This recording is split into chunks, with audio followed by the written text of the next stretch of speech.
Šī ir viesnīcas apkārtne. Mēs jau gaidām transferu. Un dosimies katrs uz savu gala mērķi. Mēs esam šeit no ļoti dažādām pasaules valstīm. Ļoti interesanti parunāties. Un īstenībā viņi visi vienu un to pašu saka. Ka cilvēki baidās, cilvēki neusticās, cilvēki grib padomāt. Un mēs te visi smejamies, jo mēs nesapratam, par ko viņi grib padomāt, par ko viņi uztraucās un ko viņi vēl grib noskaidrot. Ja viss jau ir tik skaidri redzams, ka skaidrāk vienkārši nevar. Cenas tātad mums ir daudz ekonomiskāks, mums ir daudz interesantāk ceļojumi, tāpēc, ka mēs ceļojam grupā, mēs ceļojam ar kluba biedriem, līdzīgi domājošiem. Mums tiešām ir ļoti interesanti, mēs satiekamies, mēs apmainamies pieredzē. Super, rekur Rumānis, kurus arī tikko parunājos, prasīja, kā viņiem tur iet. Viņš teica, the same. Tā kā viss kārtībā.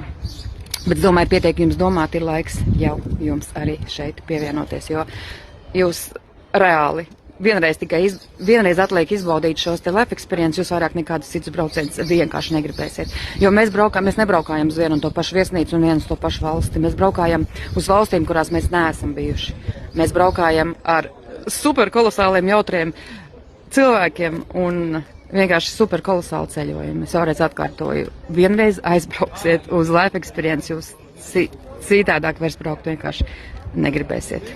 Pietiek domāt, pievienojieties, rakstiet un pastāstīšu visu sīkāk.